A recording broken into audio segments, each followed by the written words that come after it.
नमस्कार, आप सभी का स्वागत है आज के इस महत्वपूर्ण सेशन में, जिसमें हम संपूर्ण जुलाई माह के करंट अफेयर्स को विस्तृत रूप से जानेंगे।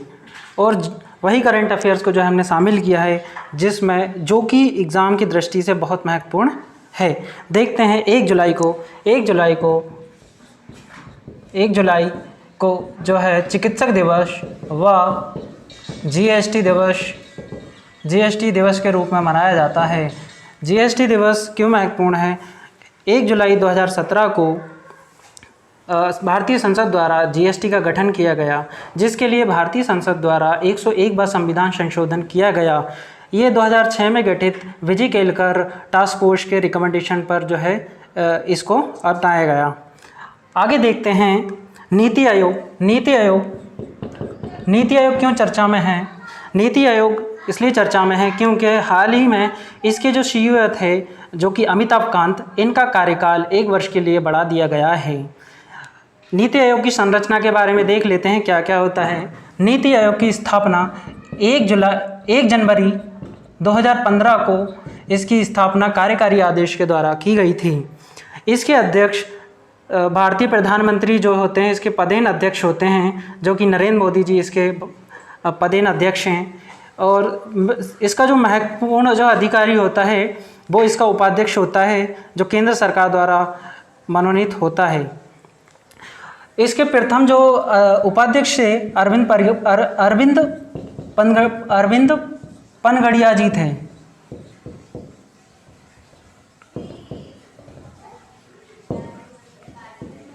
अरविंद पनगड़िया जी इसके प्रथम अध्यक्ष थे व अमिताभ कांत इसके पहले सीईओ थे। अमिताभ कांत जो इसके वर्तमान में भी सीईओ हैं, जिनका कार्यकाल केंद्र सरकार द्वारा 1 वर्ष के लिए और बढ़ा दिया गया है। आगे की एक और न्यूज़ के बारे में चर्चा करते हैं, जो कि one nation one ration card योजना है, जो केंद्र सरकार की एक महत्वपूर्ण योजना है। इसका प्रारंभ 1 जून 2020 को किया गया था। वन नेशन वन राशन योजना प्रारंभ 1 जून 2020 को किया गया। इसके बारे में जानते हैं क्या है। वन नेशन वन राशन योजना के अंतर्गत जो प्रवासी मजदूर होते हैं, या जो लोग जो एक राज्य से दूसरी राज्य उनका प्रवासन हो जाता है, उनको राशन लेने में समस्या ना हो या किसी प्रकार की राशन से संबंधित उनको दिक्कत ना हो, इसके लिए केंद्र सरकार ने रोमिंग राशन कार्ड और one nation one ration card जो है प्रारंभ करने के लिए 1 जून 2020 को एक योजना लेके आए। किंतु अभी तक सभी राज्यों में इसको लागू ना होने के कारण सुप्रीम कोर्ट ने अभी केंद्र सरकार को दिशा निर्देश दिए हैं कि सभी भारतीय राज्यों में one nation one ration card योजना जो है प्रारंभ की जाए। इसका प्रारंभ 1 जून 2020 को किया गया था। आगे देखते हैं एक और महत्वपूर्ण न्यूज़ है, जिसमें सरकार ने मोडर्मा कोविड वैक्सीन को जो है लाइसेंस जारी किया है। यह भारत की चौथी वैक्सीन होगी, जिसको आपातकालीन समय के लिए जो है इसका जो है मैन्युफैक्चरिंग या प्रोडक्शन जो है सिप्ला के द्वारा किया जाएगा। एक और महत्वपूर्ण संस्था का गठन जो है भारत सरकार के खेल मंत्रालय द्वारा किया गया है, जिसमें बाको किक बॉक्सिंग फेडरेशन को जो है अभी हाल ही में मान्यता दी गई है। इसके बारे में देखते हैं आगे। हाल ही में एक योजना तो जो भारत सरकार की जो चर्चा में रही है, जो कि थी डिजिटल इंडिया कार्यक्रम या अभियान, जिसके अंतर्गत ये डिजिटल इंडिया कार्यक्रम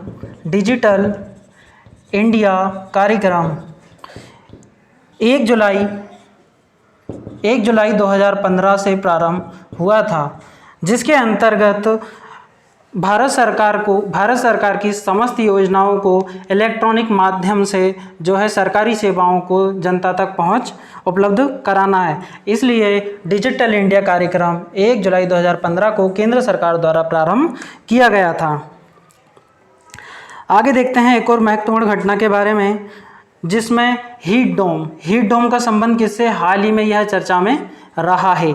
हीट डोम जो है, हीट डोम ये यूएसए और कर्नाटक में एक प्राकृतिक घटना है जो कि समुद्र की गर्म हवाओं के द्वारा वातावरण में हीट डोम नामक इस तरह से संरचना बनाई जाती है, जिसमें इस तरह की संरचना जिससे एक वायु का जो है आवरण बन जाता है और समुद्र से आने वाली जो गर्म हवाएं इसके अंदर फंस जाती हैं और ये जो क्षेत्र होता है, ये जो रीजन होता है, उसमें बहुत ज़्यादा गर्म हवाएं चलने लगती है।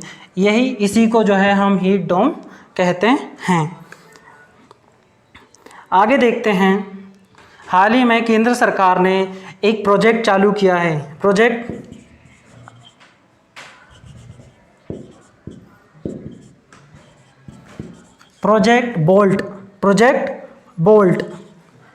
बोल्ट का संबंध किससे है? प्रोजेक्ट बोल्ट का संबंध उससे है जिसमें वह क्षेत्र जहाँ पर जो है, वह सूखा क्षेत्र जहाँ पर जो है बांसों का रोपण किया जाएगा। आप सभी जानते हैं कि बांस जो है बहुत ही महत्वपूर्ण है। आदिवासी जनजातीय समूह द्वारा बांस से विभिन्न प्रकार के उत्पाद, उनसे बनी हुई चीज़ों को जो है मार्केटिंग करते हैं, जो कि उनकी आय का एक महत्वपूर्ण स्रोत होता है। आगे देखते हैं, 4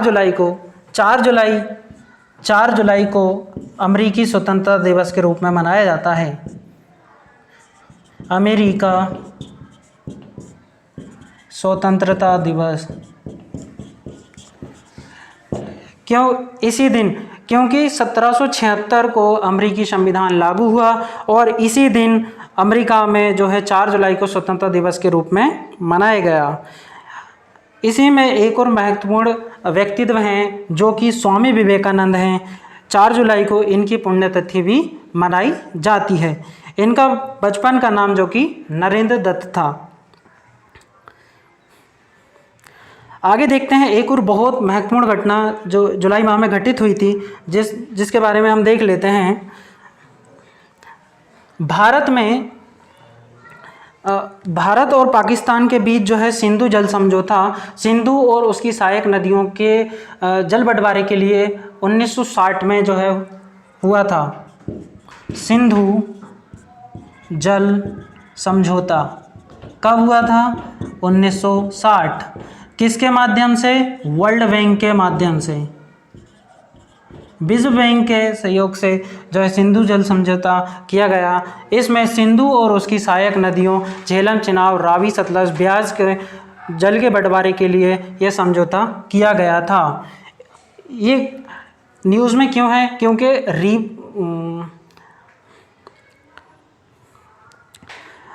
इसके अंतर्गत रावी नदी जो है, सिंधु की एक सहायक नदी है रावी, और इसकी एक ट्रिब्यूटरी है उज्ज। उसके पानी का जो है भारत जो है अतिरिक्त प्रयोग करने के लिए जो है योजना बना रहा है। भारत सरकार द्वारा एक मिशन चलाया गया है। मिशन का नाम है निपुण मिशन। क्या नाम है? निपुण मिशन। निपुण मिशन का संबंध किससे है?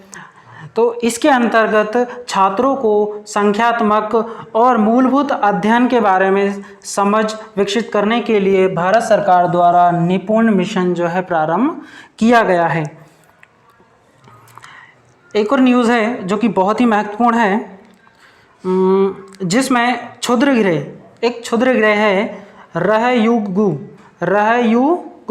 जिसका जो है हाल ही में नासा के द्वारा इसके जो है नमूने प्राप्त किए गए हैं। यह एक बहुत ही खतरनाक क्षुद्र ग्रह है जो कि पृथ्वी के निकटतम स्थित है। एक विद्युत परियोजना है रामपाल मैत्री विद्युत परियोजना। हाल ही में बांग्लादेश द्वारा इस जल विद्युत कोयले से चलने वाला विद्युत स्टेशन जो है विकसित किया गया है। हाल ही में केंद्र सरकार के मत्स्य विभाग, जिसने एक मत्स्य सेतु जो है एक एप्लीकेशन जो है जारी किया है, इसको जारी करने का श्रेय केंद्रीय मत्स्य पालन एवं पशुपालन डेयरी मंत्री श्री गिरिराज सिंह द्वारा इसको जो है लॉन्च किया गया है, मत्स्य सेतु ऐप। छत्तीसगढ़, हाल ही में छत्तीसगढ़ ने FY 2020 में उच्चतम कोयला उत्पादन में जो है शीर्ष रैंक प्राप्त किया है। फिर से भारत में, संपूर्ण भारत में छत्तीसगढ़ कोयले के उत्पादन में प्रथम स्थान पर है। CG कोयले के उत्पादन में छत्तीसगढ़ पहले स्थान पर स्थित है, जबकि उड़ीसा और मध्य प्रदेश दूसरे और तीसरे स्थान पर अवस्थित हैं। एक और महत्वपूर्ण घटना है, हाल ही में केंद्र सरकार द्वारा किस नवीनतम मंत्रालय का गठन किया गया है? हाल ही में केंद्र सरकार द्वारा सहकारिता मंत्रालय का गठन अलग से किया है। सहकारिता मंत्रालय के गठन जो है केंद्र सरकार द्वारा किया गया है। दक्षिण अफ्रीका का एक बांध जो कि ग्रैंड इथियोपियाई पुनर्जागरण बांध है, ये चर्चा में है। इथियोपिया, मिस्र व सूडान के मध्य इस बांध को लेकर जो है विवाद है। हाल ही में इस बांध को लेकर जो है इथियोपिया ने संयुक्त राष्ट्र में जो है अपना पक्ष रखा है, और यह जो परियोजना है अफ्रीका की सबसे बड़ी जल विद्युत परियोजना होगी। इसके क्रियान्वयन के बाद यह जो पुनर्जागरण बांध है, ये इथियोपिया में नील नदी, जो कि विश्व की सबसे लंबी नदी है, उस पर स्थित एक गुरुत्वाकर्षण बांध है।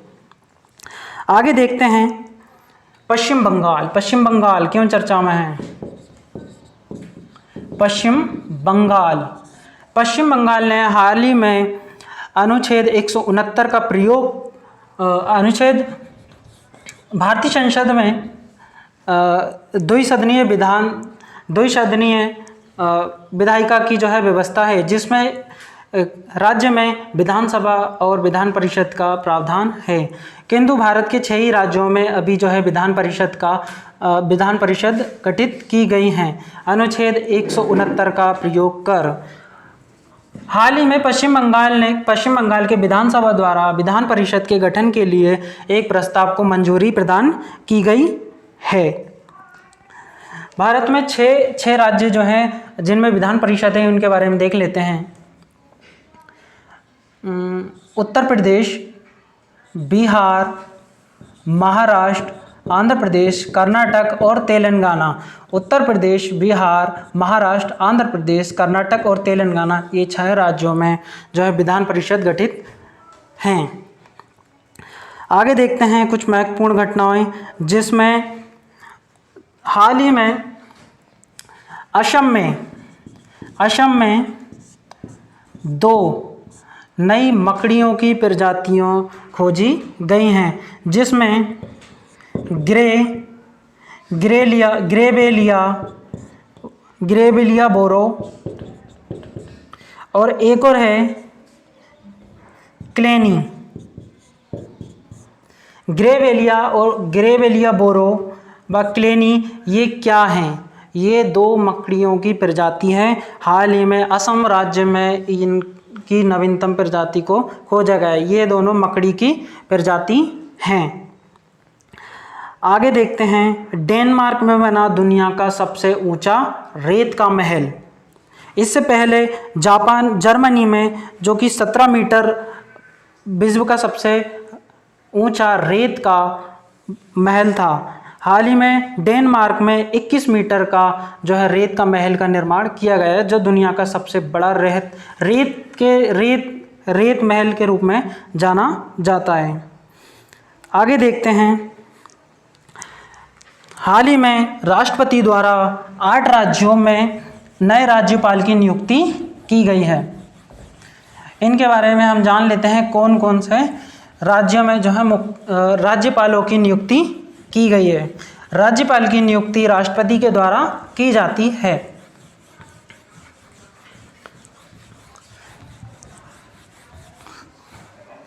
देखते हैं सबसे पहले मिजोरम के राज्यपाल श्रीधरन पिल्लई को जो है गोवा का राज्यपाल नियुक्त किया है। गोवा में श्रीधरन जी को जो है राज्यपाल के रूप में नियुक्त किया गया है। श्रीधरन जी को राज्यपाल के रूप में गोवा में जो है स्थानांतरित किया गया है, जो पूर्व में मिजोरम राज्य के राज्यपाल थे। हरियाणा के राज्यपाल सत्यदेव नारायण आर्य को जिन्हें त्रिपुरा का राज्यपाल नियुक्त किया गया है। सत्यदेव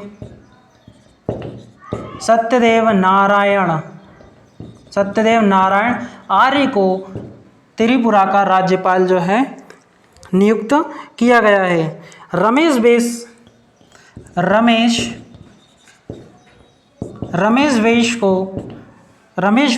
जी को जो है झारखंड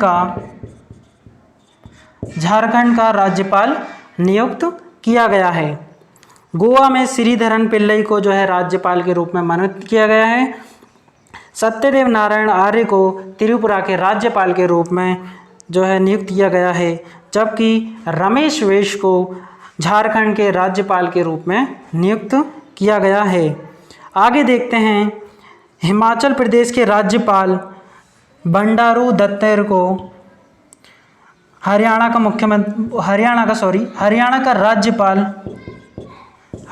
का राज्यपाल नियुक्त किया गया है। किसको? बंडारू दत्तात्रेय को जो है हरियाणा का राज्यपाल नियुक्त किया गया है। महत्वपूर्ण व्यक्तित्व जो कि राज्यसभा में जो थे, राज्यसभा सदन में जो मंत्री थे, थावरचंद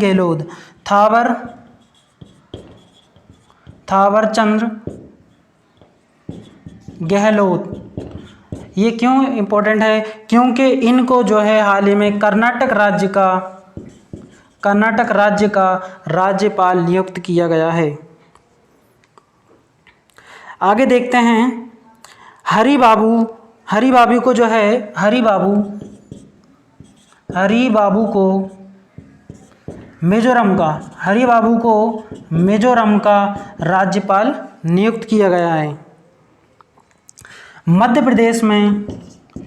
प्रदेश में मंगूभाई पटेल को राज्यपाल जो है बनाया गया है। यहाँ पे इससे पहले कार्यकारी राज्यपाल के रूप में आनंदीबेन पटेल को नियुक्त किया गया था, जो कि उत्तर प्रदेश की राज्यपाल भी हैं। आगे देखते हैं राजेंद्र आर्लेकर को हिमाचल प्रदेश का जो है राज्यपाल नियुक्त किया गया है। आगे देखते हैं ये सभी जो है राज्यपाल नवीनतम नियुक्ति है, इनकी 8 राज्यों के राज्यपाल को नियुक्त किया गया है, जिसमें गोवा में श्रीधरन पिल्लई, त्रिपुरा में सत्यदेव आचार्य, झारखंड में रमेश बैस, हरियाणा में बंडारू दत्तात्रेय, कर्नाटक में थावरचंद गहलोत को और मिजोरम में हरि बाबू को, एमपी में मंगूभाई पटेल को और राजेंद्र आर्लेकर को हिमाचल प्रदेश में राज्यपाल के रूप में नियुक्त किया गया है। एक रिपोर्ट जो है ऑक्सफैम के द्वारा जारी की जाती है, द हंगर वायरस मल्टीप्लस। इसके अंतर्गत बताया गया है कि दुनिया भर में भूखे की स्थिति के कारण जो है हर मिनट 11 लोग जो है भूख के कारण मरते हैं। ये रिपोर्ट किसके द्वारा प्रकाशित की जाती है? The hunger virus multiplies Oxfam के द्वारा जारी की जाती है। हाल ही में चर्चा में रहा जीका वायरस। क्या है जीका वायरस? देखते हैं इसके बारे में। जीका वायरस मच्छर जनित फ्लेवी वायरस द्वारा ये जीका वायरस ये मच्छर जनित फ्लेवी वायरस है। ये मच्छर जनित फ्लेवी वायरस है। ये एडिस मच्छर के काटने से जो है फैलता है। साथ ही साथ एडिस मच्छर के द्वारा काटने से चिकनगुनिया, डेंगू और पीत ज्वार जैसे संक्रामक रोग भी होते हैं। तो जीका वायरस इसलिए इम्पोर्टेंट है क्योंकि जो इसके हाल ही में जो है केरल राज्य में इसके जो है जीका वायरस के जो है 14 मामले अभी दर्ज किए गए हैं। जीका वायरस एडिस मच्छर के काटने से जो है फैलता है। एडिस मच्छर के काटने से चिकनगुनिया, डेंगू और पीत ज्वार जैसे संक्रमण रोग भी होते हैं। हाल ही में IUCN द्वारा, नेक्स्ट आगे देखते हैं, IUCN international union for conservation of natures के द्वारा चीन के पांडा को जो है लुप्त प्राय प्रजाति की लिस्ट से जो है हटा दिया गया है। इससे पूर्व में जो है IUCN ने 2016 में इसको जो है लुप्त प्राय जो है घोषित किया गया था, किंतु इसकी जो जनसंख्या में बढ़ोतरी के कारण इसको IUCN ने लुप्त प्राय की जो है सूची से हटा दिया है। IUCN का मुख्यालय स्विट्जरलैंड के ग्लाड में स्थित है। हाल ही में भारत व नेपाल के बीच एक रेल समझौता किया गया है, जिसमें भारत और नेपाल के जो कंटेनर के आवागमन के जो है आने जाने की अनुमति पूर्ण रूप से दी जाएगी। हाल ही में चर्चा में रहा GI टैग प्राप्त पश्चिम बंगाल का, वेस्ट बंगाल का फाजिल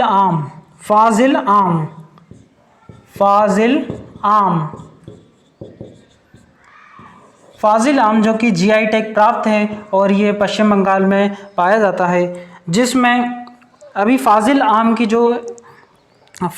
को जो है निर्यात किया गया है। किस देश को निर्यात किया गया है?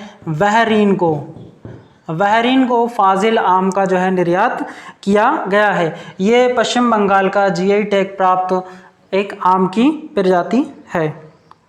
आगे देखते हैं, उत्तर प्रदेश सरकार के द्वारा एक जनसंख्या नियंत्रण, स्थिरीकरण और कल्याण विधेयक 2021 जो है पारित किया गया है। जनसंख्या जो कि समवर्ती सूची का विषय है, इस पर केंद्र सरकार व राज्य सरकार साथ में कानून बना सकती है। इसी के परिप्रेक्ष्य में उत्तर प्रदेश सरकार के द्वारा जनसंख्या नियंत्रण स्थिरीकरण जो है विधेयक 2021 राज्य विधानसभा में जो है पारित किया गया है। जनसंख्या से संबंधित जनसंख्या नियंत्रण निवारण के लिए 11 जुलाई को विश्व में जनसंख्या नियंत्रण दिवस के रूप में मनाया जाता है।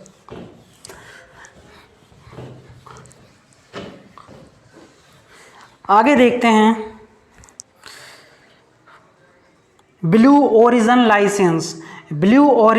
लाइसेंस जो है स्पेस लॉन्च व्हीकल्स को जो है प्रदान किया गया है, जिसके अंतर्गत मनुष्य को अंतरिक्ष में ले जाने के लिए एक प्रकार से जो है अनुमति प्रदान करता है। चर्चा में रहा ब्लू ओरिजिन लाइसेंस, मनुष्य को अंतरिक्ष में ले जाने के लिए इसने जो है मंजूरी दे दी है। एक इम्पोर्टेंट है नासा का मिशन, नासा का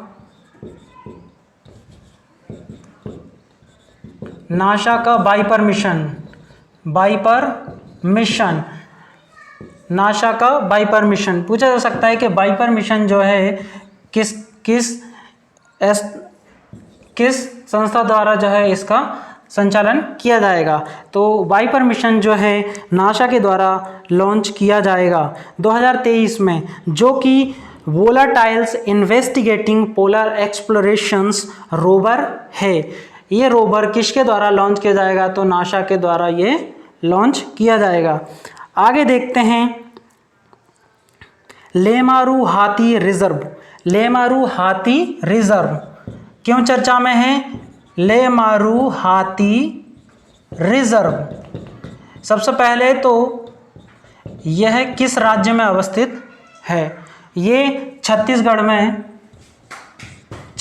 में स्थित है।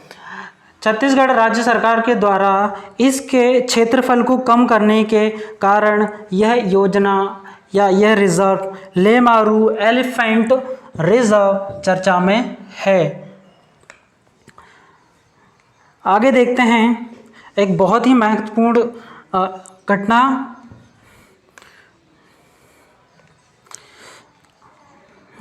आगे देखते हैं एक और न्यूज़ है एनटीपीसी के द्वारा एनटीपीसी के द्वारा भारत का सबसे बड़ा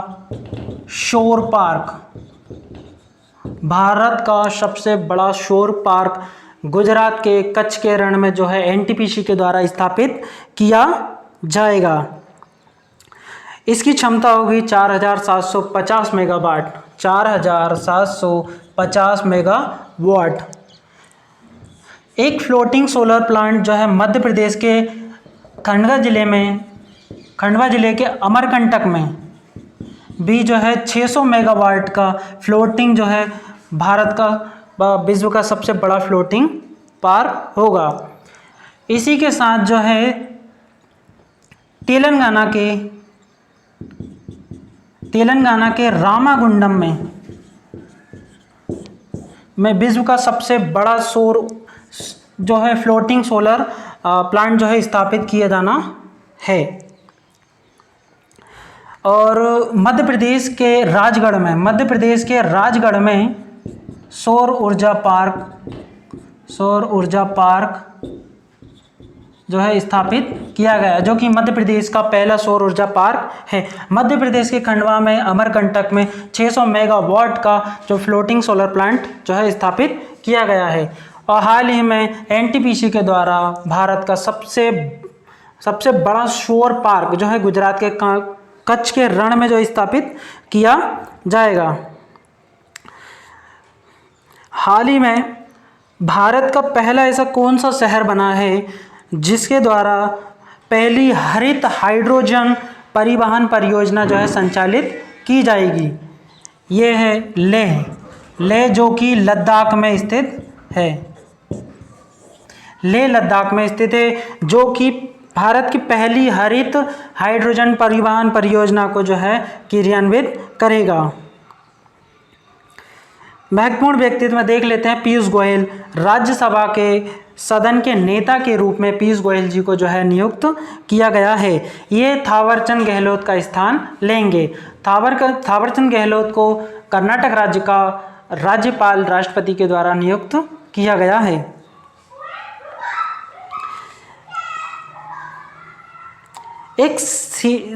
आगे देखते हैं जिसमें एक महत्वपूर्ण जो है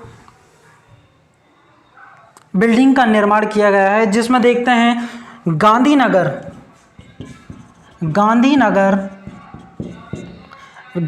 रेलवे ट्रैक के ऊपर, जैसे ये रेलवे ट्रैक है इसके ऊपर जो है 5 स्टार जो है 5 सितारा होटल जो है खोली जाएगी। 5 स्टार होटल जो है गांधीनगर रेलवे स्टेशन के ऊपर जो है खोली जाएगी। भारत का ऐसा कौन सा राज्य है जिसने अपनी इलेक्ट्रिक वाहन नीति 2021 जारी की है? महाराष्ट्र ऐसा राज्य है, महाराष्ट्र जिसने अपनी इलेक्ट्रिक व्हीकल नीति 2021 जो है पेश की है। आगे देखते हैं एक टेक्नोलॉजी जो है चर्चा में रही है, यूवीसी टेक्नोलॉजी। ये क्या है यूवीसी टेक्नोलॉजी? ये सार्स कोवी-2 जो कि एक कोविड-19 का स्ट्रेन है, जो वायुजनित संक्रमण को कम करने के लिए परावैंगनी सी यानी अल्ट्रावायलेट सी कीटाणु शोधन प्रौद्योगिकी तकनीक है। इसका ये जो है टेक्नोलॉजी CSIR द्वारा जो है विकसित की गई है। यह परावैंगनी किरणें यानी अल्ट्रावायलेट सी कीटाणु शोधन प्रौद्योगिकी है, जो कि CSIR के द्वारा जो है इसको स्थापित किया गया है। आगे देखते हैं, रक्षा मंत्री राजनाथ सिंह के द्वारा AI बेस्ड यानी आर्टिफिशियल इंटेलिजेंस बेस्ड एक ऐप लॉन्च किया गया है, जिसका नाम है शिकायत प्रबंधन ऐप। शिकायत प्रबंधन ऐप रक्षा मंत्री राजनाथ के द्वारा इस ऐप का लॉन्च किया गया है। यह ऐप AI बेस्ड ऐप है, यानी आर्टिफिशियल इंटेलिजेंस बेस्ड ऐप है। हाल ही में चर्चा में रहे मनोज सिन्हा, जो कि उपराज्यपाल हैं जम्मू कश्मीर के, इन्होंने आर्टिकल 311 2C का यूज़ करके जम्मू कश्मीर में 7 सरकारी कर्मचारियों को बर्खास्त कर दिया है। आर्टिकल 311 जो है सिविल सेवकों को कुछ संरक्षण जो है प्रदान करता है। जम्मू कश्मीर के राज्यपाल मनोज सिन्हा के द्वारा इसका प्रयोग कर 11 सरकारी कर्मचारियों को बर्खास्त किया गया है। आगे देखते हैं किसान सारथी ऐप। किसान सारथी ऐप एक ऐसा ऐप है जिसमें किसानों को सटीक एकदम सही समय पर जो है फसल से संबंधित जानकारी, मार्केट से संबंधित जानकारी जो है इस ऐप पर उनको प्रदान की जाएगी। इसका जो है संचालन श्री अश्विनी वैष्णव, जो कि इलेक्ट्रॉनिक्स और सूचना प्रौद्योगिकी मंत्री, साथ में कृषि एवं किसान कल्याण मंत्री नरेंद्र सिंह तोमर के द्वारा संयुक्त रूप से किसान सारथी ऐप किसान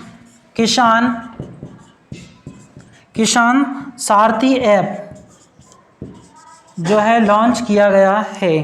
किसान सारथी ऐप सही समय पर सही जानकारी और सुविधाएं उपलब्ध कराने के लिए ऐप किसानों के लिए किसान सारथी ऐप जो है लॉन्च किया गया है। आगे देखते हैं एक स्पाईवेयर, दैट इज पेगासस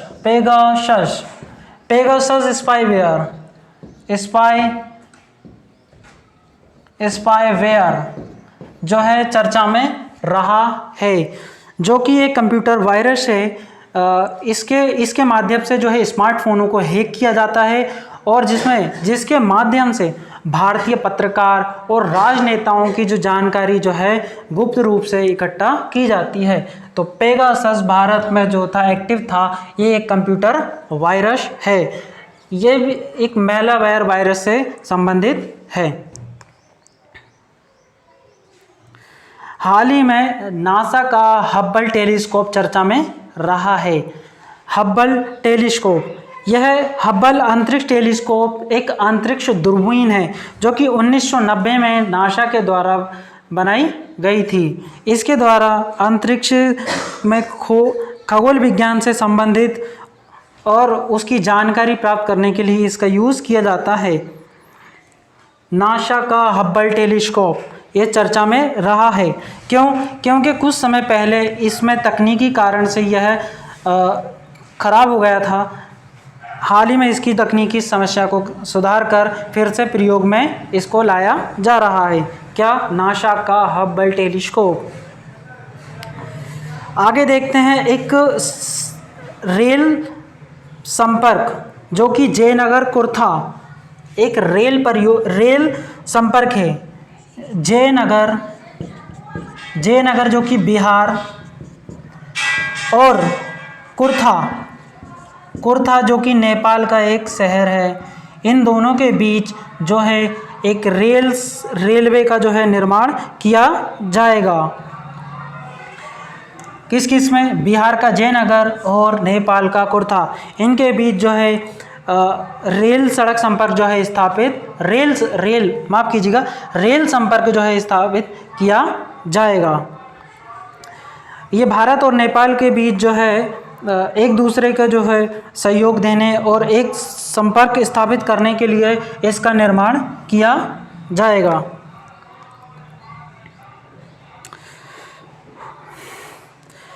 आगे देखते हैं 97 व संविधान संशोधन चर्चा में इसलिए रहा है कि हाल ही में सरकार के द्वारा सहकारिता मंत्रालय का गठन किया गया और यह भी उसी से संबंधित है। सहकारी मतलब लोग आपस में मिलजुल कर एक प्रकार से अपना संगठन गठित कर सकते हैं और उन संगठनों को जो है संवैधानिक दर्जा या सहकारी समितियों को संवैधानिक दर्जा प्रदान करने के लिए 97 व संविधान संशोधन जो कि 2012 में लागू हुआ था, अभी हाल ही में चर्चा में है। एक और महत्वपूर्ण घटना के बारे में जानते हैं जिसमें महाराष्ट्र भारत का पहला राज्य बना है जो कि ब्लॉकचेन टेक्नोलॉजी पर बेस्ड जो है डॉक्यूमेंट ब्लॉकचेन के माध्यम से प्रमाण पत्र धारकों को प्रमाण पत्र जो है उपलब्ध कराएगा। तो भारत का पहला राज्य है महाराष्ट्र जो कि ब्लॉकचेन प्रौद्योगिकी का उपयोग कर शैक्षिक संबंधी डिप्लोमा जो है ब्लॉकचेन के माध्यम से डिप्लोमाधारी को जो है प्रदान करेगा। आगे देखते हैं, एक योजना है भारत सरकार की, दैट इज स्टैंड अप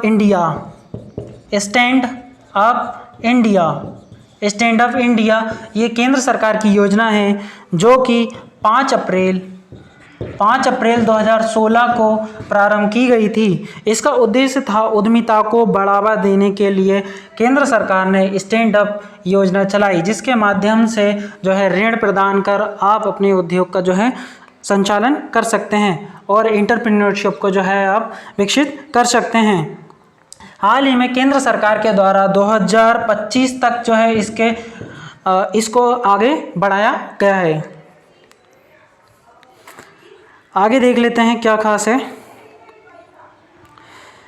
हाल ही में चर्चा में रहा एक और virus, that is monkey pox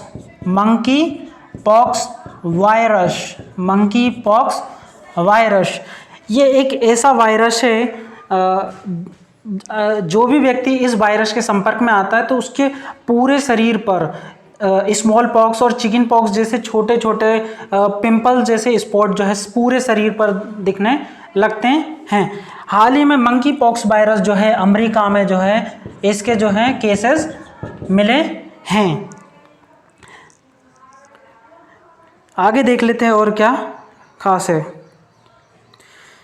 हाँ, H5N1 इन्फ्लुएंजा, एवियन इन्फ्लुएंजा, यह वायरस का जो है स्ट्रेन्स भारत में भी जो है एक्टिव हुआ है। इसके द्वारा भारत में पहली मौत की जो है आधिकारिक पुष्टि जो है की गई है।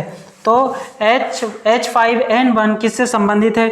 तो यह एक संक्रमित रोग है जो कि एवियन इन्फ्लुएंजा टाइप का है। इसका स्ट्रेन्स के कारण जो है भारत में पहली मौत की आधिकारिक पुष्टि की गई है।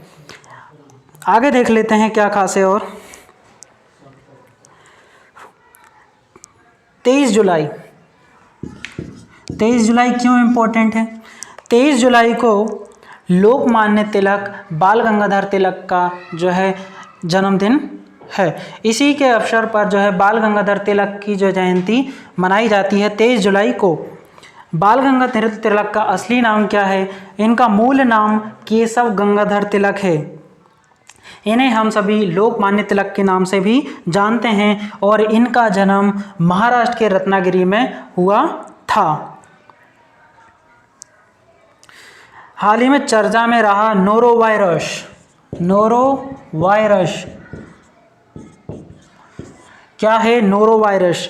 नोरोवायरस एक संक्रमित रोग है जिस संक्रमित व्यक्ति को गैरखूनी दस्त, उल्टी, पेट दर्द इस प्रकार के जो है लक्षण जो है इसमें दिखाई देते हैं। हम इसको कभी कभार विंटर वॉमिटिंग बग के नाम से भी जानते हैं नोरोवायरस को। तो यह वायरस कहाँ पर जो है पाया गया है? हाल ही में यूनाइटेड किंगडम यानी यूके में यह वायरस एक्टिव हुआ है। इसको हम विंटर वॉमिटिंग बग के नाम से भी जानते हैं। किसको? नोरा वायरस को। आगे देखते हैं भारत का INS ऐरावत, INS ऐरावत चर्चा में क्यों है? हाल ही में इंडोनेशिया में कोविड-19 से संबंधित राहत सामग्री को पहुंचाने वाला ये INS ऐरावत था, जो कि इंडोनेशिया की राजधानी जकार्ता में सामग्री को लेकर पहुंचा था, जो कि इंडोनेशिया में कोविड-19 से लड़ने में जो है भारत के द्वारा सहयोग प्रदान की जा रही है, उसके लिए जो है सामग्री पहुंचाने का काम INS ऐरावत के द्वारा किया जा रहा है। महत्वपूर्ण इवेंट, एक महत्वपूर्ण घटना है। हाल ही में यूनेस्को द्वारा भारत के रामप्पा मंदिर को यूनेस्को की 39वें यूनेस्को वर्ल्ड हेरिटेज में शामिल किया गया है। देखते हैं ये कहाँ पर स्थित है।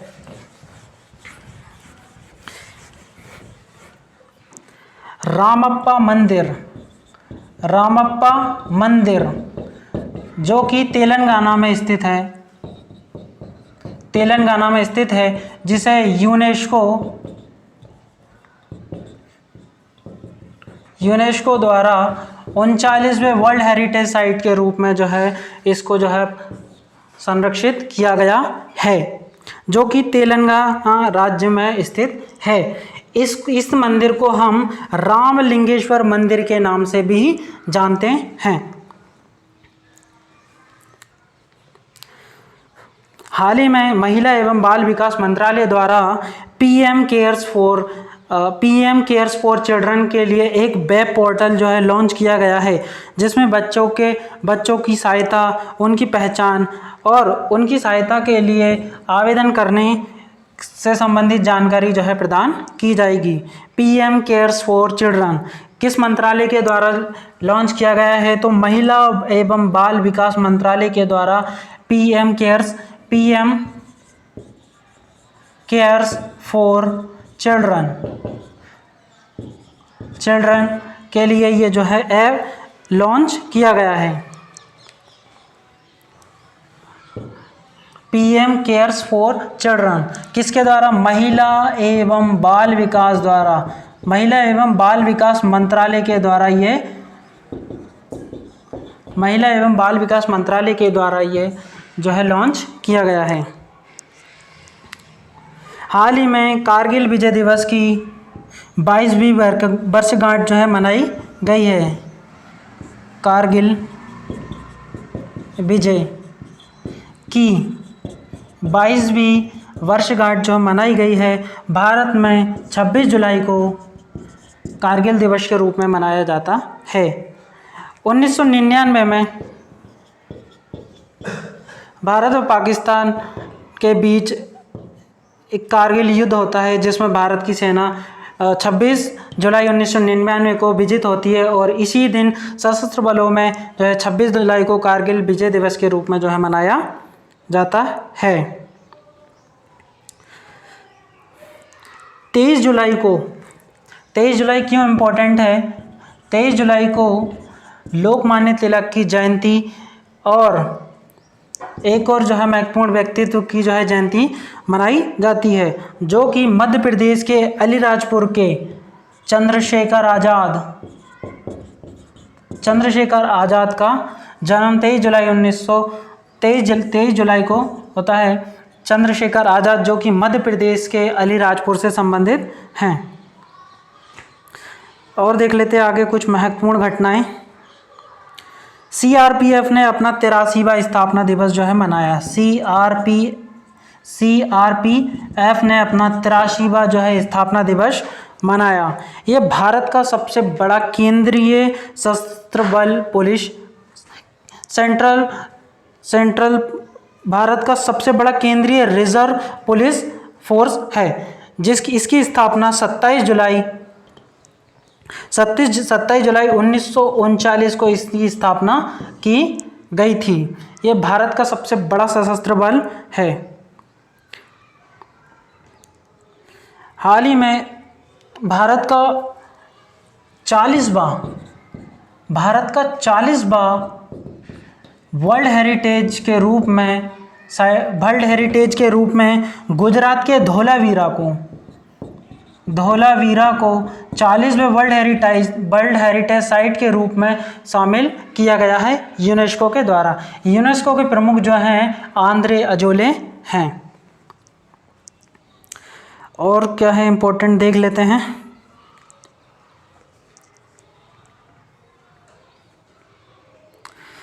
एक महत्वपूर्ण दिवस है 29 जुलाई। प्रत्येक 29 जुलाई को जो है अंतर्राष्ट्रीय बाघ दिवस के रूप में मनाया जाता है। 29 जुलाई को अंतर्राष्ट्रीय बाघ दिवस के रूप में मनाया जाता है। विश्व में सब सर्वाधिक बाघों की संख्या जो कि भारत में है। हाल ही में हुई बाघ जनगणना के अनुसार सर्वाधिक बाघों की संख्या मध्य प्रदेश में है, फिर उत्तराखंड और तीसरे नंबर पर कर्नाटक है। 29 जुलाई को जो है अंतर्राष्ट्रीय बाघ दिवस के रूप में मनाया जाता है। TY2 जो कि बाघ के 2 गुना उनकी बाघ का संरक्षण और उनको 2 गुना करने से संबंधित है।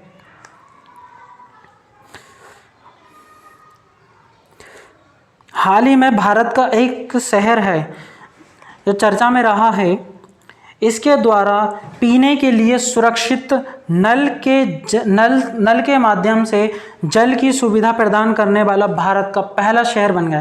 ध्यान से सुनिए, पीने के लिए सुरक्षित जल और नल के माध्यम से पूरे शहर में जल की सुविधा प्रदान करने वाला भारत का पुरी शहर जो कि ओडिशा में स्थित है, यह भारत का पहला शहर बन गया है जिसके द्वारा नल के जल की सुविधा प्रदान की जा रही है।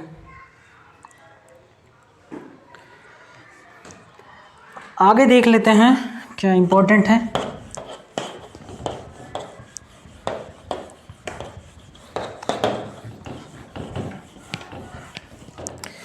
बहुत ही महत्वपूर्ण है, भारत के 14 टाइगर रिजर्व को वैश्विक संरक्षण प्रदान किया गया है। प्रारंभ में 1973 में भारत में टाइगर प्रोजेक्ट जो है प्रारंभ किया जाता है और अभी हाल ही में इसमें जो है वैश्विक संरक्षण 14 टाइगर रिजर्व को प्रदान किया गया है। उन टाइगर रिजर्व के नाम देख लेते हैं और उनकी अवस्थिति किस राज्य में है। पेंच जो कि MP और महाराष्ट्र की बाउंड्री पर स्थित है और मध्य प्रदेश के सिवनी और छिंदवाड़ा जिले में स्थित है। इसको भी वैश्विक बाघ संरक्षण प्रदान किया गया है। बिहार में बाल्मी टाइगर को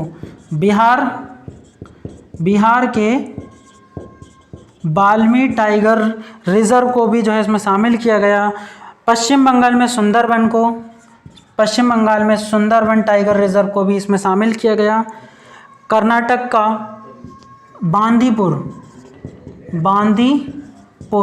जो कि कर्नाटक में है, इसको भी शामिल किया गया है। तमिलनाडु के 2 टाइगर रिजर्व को शामिल किया गया है, एक अन्नामलाई और दूसरा मुदुमलाई। हाल ही में तमिलनाडु में 51वां राष्ट्रीय बाघ संरक्षण उद्यान जो है रिजर्व जो है 51वां टाइगर रिजर्व जो है तमिलनाडु में घोषित किया गया, जिसका नाम मेघमलाई थिरुविल्पुत्तूर है। और केरल में पारम्बिकुलम इसको भी 14 अंतर्राष्ट्रीय बाघ संरक्षण के रूप में इसको भी प्रोटेक्टेड किया जाएगा। असम में ओरंग, मानस और काजीरंगा को भी जो है इसके अंतर्गत रखा गया है। मध्य प्रदेश में 3 हैं। मध्य प्रदेश में कान्हा और पन्ना व सतपुड़ा इन तीनों को वैश्विक संरक्षण प्रदान किया जाएगा। उत्तर प्रदेश के दुधवा को भी शामिल किया गया है। कुल मिलाकर 14 टाइगर रिजर्व को जो है वैश्विक बाघ संरक्षण प्रदान किया जाएगा। आगे देखते हैं मानव तस्करी के खिलाफ विश्व दिवस, जो कि 30 जुलाई को मनाया जाता है। इसकी थीम थी इस वर्ष की, इस माह की 30 जुलाई को जो है मानव तस्करी के खिलाफ जो है विश्व दिवस मनाया जाता है। इसकी थीम थी पीड़ितों की आवाज़ आगे बढ़ाओ, पीड़ितों की आवाज़ आगे बढ़ाओ। आगे देख लेते हैं और क्या खास है।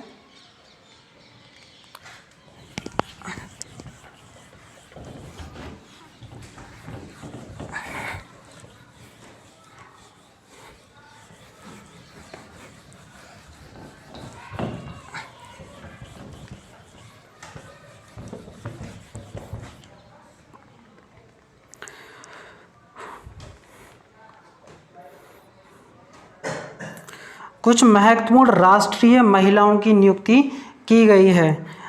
इसमें ये बहुत ही ज़्यादा इम्पोर्टेंट है, जो कि किसी ना किसी एग्ज़ाम में इससे रिलेटेड चीज़ें और किसी ना किसी एग्ज़ाम में क्वेश्चन जो है पूछा जा रहा है। इंदु मल्होत्रा को जो है सुप्रीम कोर्ट में महिला जज के रूप में जो है नियुक्त किया गया है, जो कि पहली महिला जज हैं। इंदु मल्होत्रा को जो है एससी यानी सुप्रीम कोर्ट में महिला वकील जज के रूप में नियुक्त किया गया है। एक और महिला हैं ज्योति शर्मा को सेना की पहली महिला जज के रूप में जो है इनको नियुक्त किया गया है, ज्योति शर्मा। नूपुर कुलश्रेष्ठ को भारत की पहली महिला डीआईजी भारतीय तटरक्षक बल में जो है इनको नियुक्त किया गया है, नूपुर कुलश्रेष्ठ को। हीना जायसवाल इनको वायुसेना की पहली महिला फ्लाइट इंजीनियर के रूप में जो है नियुक्त किया गया है, हीना जायसवाल वायुसेना में फ्लाइट इंजीनियर के रूप में नियुक्त होने वाली पहली महिला हैं, हीना जायसवाल। भावना कंठ भारत की पहली महिला लड़ाकू विमान पायलट हैं, भावना कंठ भारत की पहली महिला लड़ाकू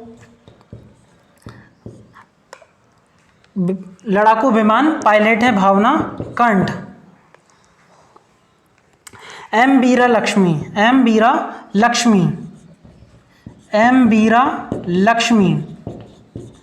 भारत की पहली महिला एम्बुलेंस ड्राइवर कौन है, एम बीरा लक्ष्मी। एक और महिला चर्चित हैं शिवांगी जोशी, जो कि नौसेना की पहली महिला पायलट के रूप में जो है नियुक्त की गई हैं, शिवांगी जोशी नौसेना की पहली महिला पायलट के रूप में नियुक्त की गई हैं। इसी के साथ शिवांगी जोशी को भी नौसेना की पहली महिला पायलट के रूप में नियुक्त किया गया है। इसके साथ दीपा मलिक को भारतीय पैरा ओलंपिक समिति के अध्यक्ष के रूप में जो है इनको चयनित किया गया है। मोहना सिंह चित्रपाल क्यों चर्चा में हैं? हाल ही में होक एडवांस जेट मिशन को अंजाम देने वाली पहली महिला हैं, मोहना सिंह चित्रपाल। चंद्राणी मुर्मू इस पर बहुत चर्चा में रही। भारतीय संसद में निर्वाचित होने वाली भारत की सबसे युवा सांसद चंद्राणी मुर्मू, ये विदिशा के केवंझर से निर्वाचित होती हैं। चंद्राणी मुर्मू सबसे युवा सांसद। चंद्रिमा शाह को भारतीय राष्ट्रीय विज्ञान अकादमी की पहली महिला अध्यक्ष के रूप में चंद्रिमा शाह को नियुक्त किया गया है। गौरी सावंत क्यों चर्चा में है? देश की पहली ट्रांसजेंडर चुनाव राजदूत गौरी सावंत जी को जो है बनाया गया है। शालिजा धामी, ये भारत की पहली महिला फ्लाइट कमांडर के रूप में इनकी नियुक्ति होती है। शिवांगी सिंह भारत की पहली महिला फाइटर पायलट हैं शिवांगी सिंह। मिंटी अग्रवाल इनको युद्ध सेवा मेडल प्राप्त हुआ है। युद्ध सेवा मेडल पाने वाली पहली महिला मिंटी अग्रवाल हैं। अभी हमने देखा है कि कुछ महिलाओं की जो है नियुक्ति महत्वपूर्ण पदों पर की गई है, जो कि एकमात्र महिलाएं हैं और पहली भी हैं। अब हम देखते हैं कुछ रक्षा उपकरण।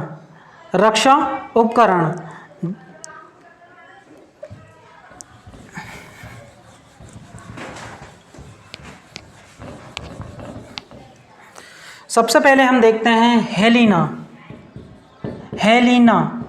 हेलिना का जो विकास है यह स्वदेशी है, यानी भारत में ही इसको जो है निर्मित किया गया है। हेलिना क्या है? हेलिना एक टैंक रोधी मिसाइल है, anti tank missile. Helina. Chinook किस लिए प्रसिद्ध है? चीनूक जो कि अमेरिका की एक कंपनी है बोइंग। अमेरिका की एक बोइंग कंपनी है जिसके द्वारा चीनूक का जो निर्माण किया गया है। तो चीनूक क्या है? एक हेलीकॉप्टर है। चीनूक जो है एक हेलीकॉप्टर है। पूछा जाएगा हेलिना किससे संबंधित है, तो एक एंटी टैंक मिसाइल है। चीनूक क्या है? एक हेलीकॉप्टर है जो कि अमेरिका की बोइंग कंपनी के द्वारा निर्मित किया गया है। वराक 8 क्या है? बराक 8 का निर्माण भारत के रक्षा अनुसंधान संस्थान DRDO के द्वारा इजराइल की सहायता से निर्मित। ये क्या है? यह एक सरफेस टू एयर मिसाइल है। सरफेस टू एयर मिसाइल है। INS वेला क्या है? यह एक स्कॉर्पियन श्रेणी की पनडुब्बी है। क्या है ये? स्कॉर्पियन श्रेणी की पनडुब्बी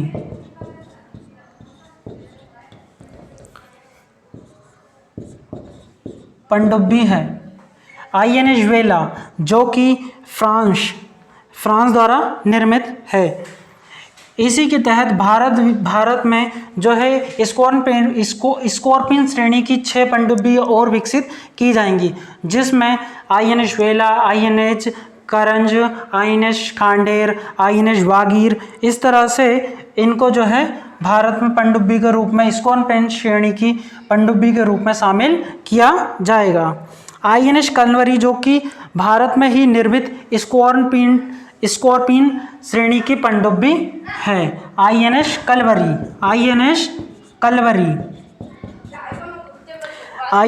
कलवरी।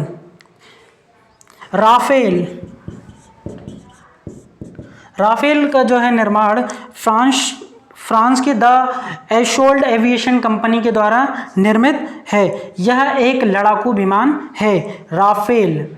इसी तरह S-400 रूस का जो कि एक एयर डिफेंस सिस्टम है, रूस से ने बनाया था।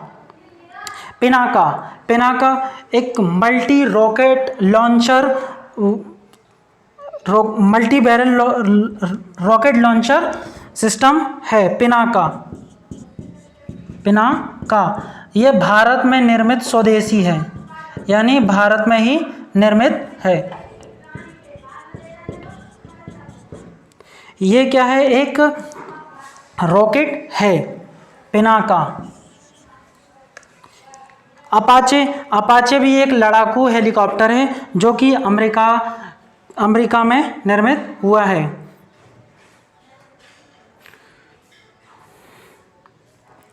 और इसरो के कुछ आगामी मिशन के बारे में देख लेते हैं, जो इसरो के द्वारा आगामी समय में जो है इनको संचालित किया जाएगा।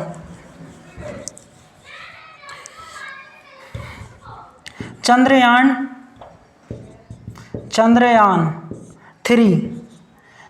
3 को 2022 में जो है इसरो इसको अंजाम देगा। इसी के साथ गगनयान इसको भी जो है 2022 में लॉन्च करने की जो है योजना इसरो की है। 2022 इसमें क्या होगा, भारतीयों को अंतरिक्ष में ले जाएगा। ये भारत का ह्यूमन मिशन सैटेलाइट होगा। गगनयान 2022 तक वो है मनुष्य को अंतरिक्ष में ले जाएगा। इसरो का एक महत्वपूर्ण जो है मिशन है। 2022 में ही आदित्य L1 ये सूर्य की सरफेस की स्टडी करने के लिए इसरो के द्वारा इसको लॉन्च किया जाएगा। इसरो के द्वारा इसको भी 2022 में इसको लॉन्च किया जाएगा, आदित्य L1। इसी के तरह रीसेट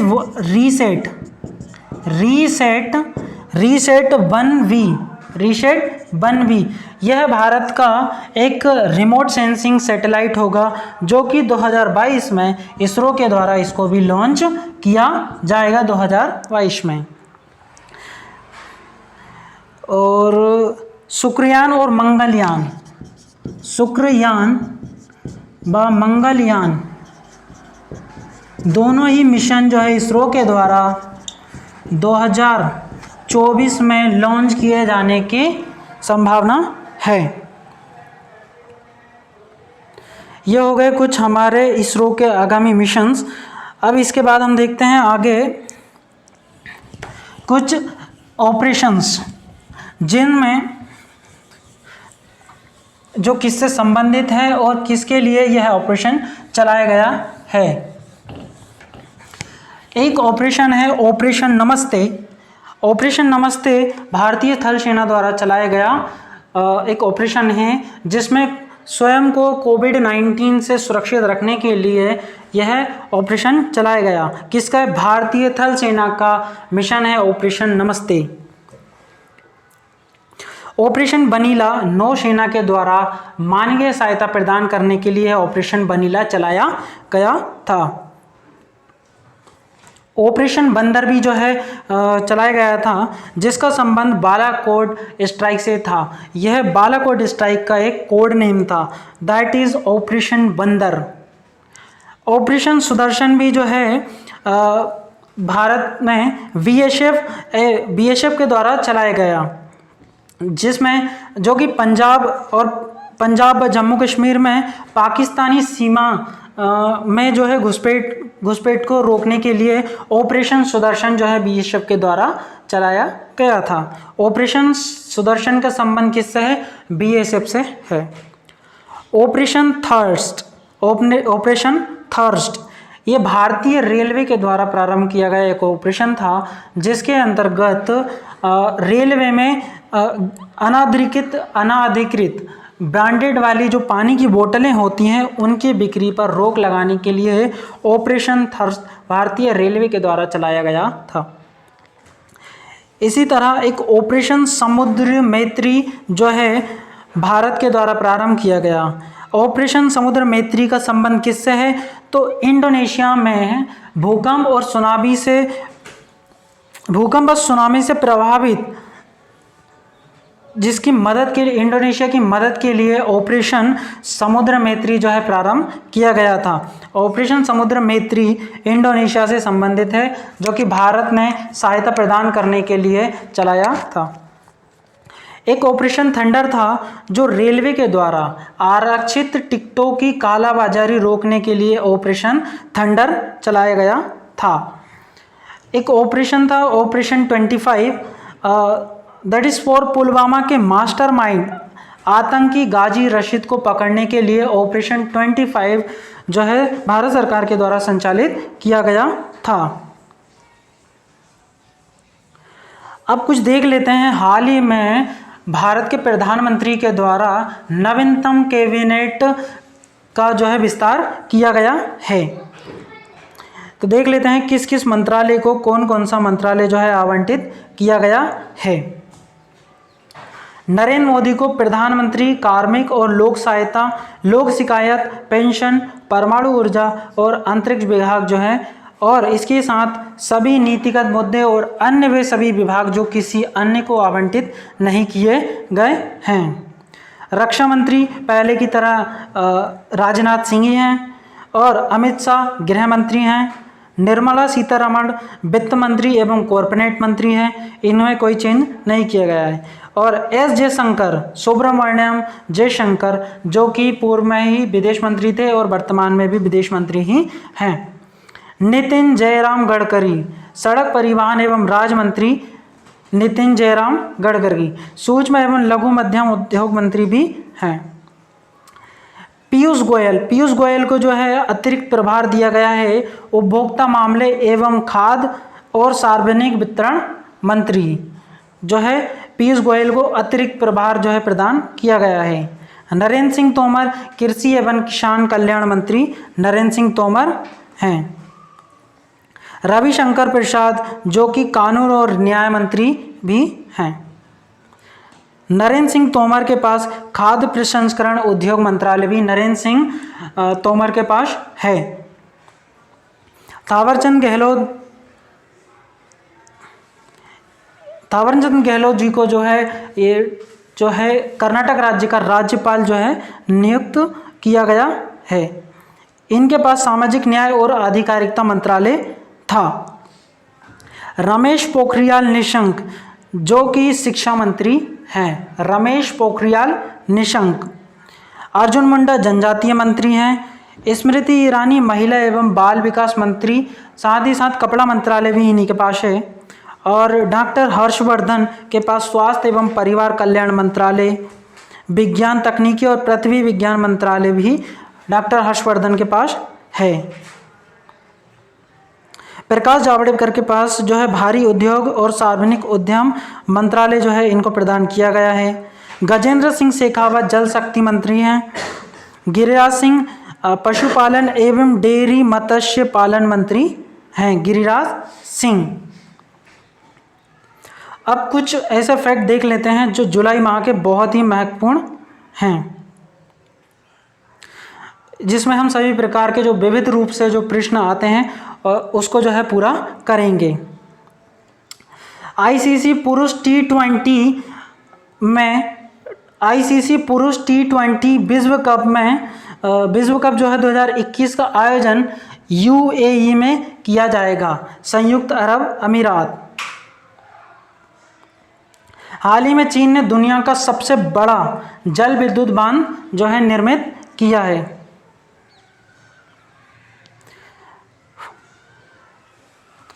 हाल ही में जारी रिपोर्ट वैश्विक साइबर सुरक्षा सूचकांक में भारत जो है 10वें स्थान पर है। वैश्विक साइबर सुरक्षा स्थान में भारत 10वें स्थान पर है। महत्वपूर्ण व्यक्तित्व हैं अभिमन्यु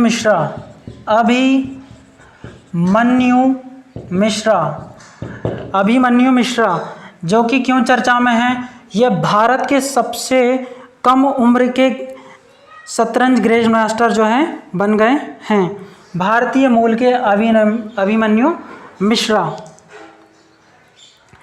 टोक्यो ओलंपिक के लिए क्वालिफाई करने वाली भारत की पहली महिला तैराक जो हैं माना पटेल हैं। माना पटेल टोक्यो ओलंपिक में क्वालिफाई करने वाली जो कि एक भारतीय महिला और जो कि पहली भारतीय महिला तैराक हैं जो कि टोक्यो ओलंपिक के लिए इन्हें जो है क्वालिफाई किया है। एक महत्वपूर्ण व्यक्ति हैं टोक्यो पैरा ओलंपिक खेलों के लिए भारतीय दल का ध्वजवाहक जो है मरियप्पन थंगावेलु को जो है चुना गया है। मरियप्पन थंगावेलु जो कि एक भाला फेंक से संबंधित है और ये एक पैरा एथलीट हैं। भारतीय टोक्यो पैरा ओलंपिक के लिए जो है भारत की ओर से ध्वजवाहक रहेंगे। हाल ही में WHO ने चीन को मलेरिया मुक्त घोषित किया है। चीन को WHO ने वर्ल्ड हेल्थ ऑर्गेनाइजेशन ने जो है मलेरिया मुक्त घोषित किया है। WHO की स्थापना 7 अप्रैल 1948 को होती है। आगे देखते हैं, भारत का पहला रेबीज मुक्त राज्य कौन सा हुआ है? रेबीज मुक्त भारत का कौन सा राज्य? तो वो है गोवा। एकमात्र राज्य है जो रेबीज से मुक्त हुआ है। हाल ही में हुए चुनाव उत्तराखंड में, जिसमें 11वें मुख्यमंत्री के रूप में किसने शपथ ली है? तो वो हैं पुष्कर सिंह धामी। उत्तराखंड के नए मुख्यमंत्री पुष्कर धामी जो कि उत्तराखंड के 11वें मुख्यमंत्री के रूप में जो है चुने गए हैं। आगे देखते हैं,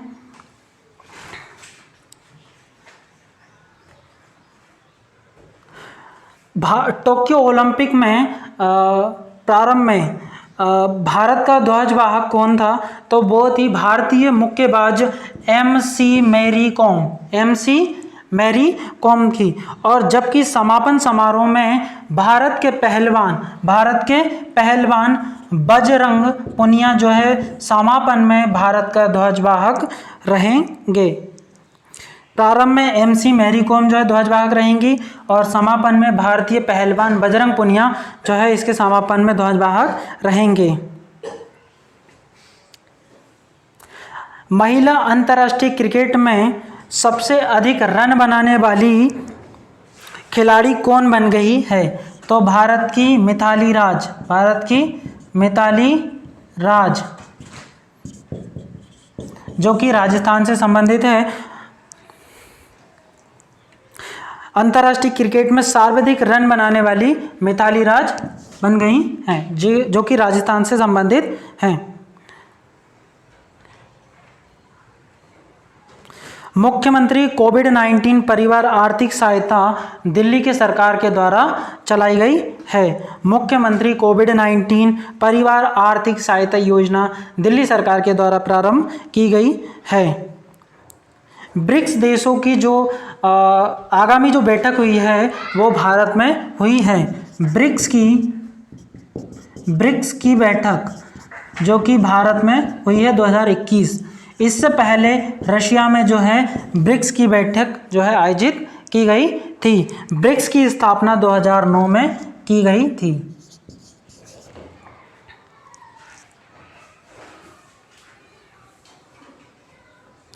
आगे देख लेते हैं,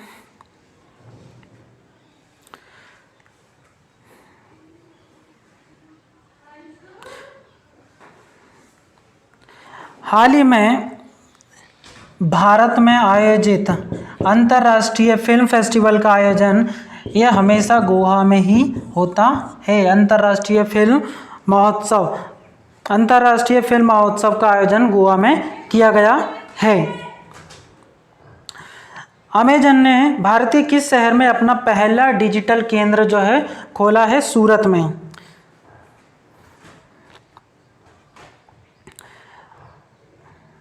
हाल ही में खेलो इंडिया यूथ गेम्स का जो है आयोजन हरियाणा के पंचकुला में जो है आयोजित किया जाएगा। So friends, thank you so much. आज हमने जुलाई माह के जितने भी इम्पोर्टेंट करंट अफेयर्स था वो है हमने विस्तृत रूप से जाना, और इसी तरह प्रत्येक माह के अंत में हम जो इसी सीरीज को जारी रखेंगे। Thank you so much.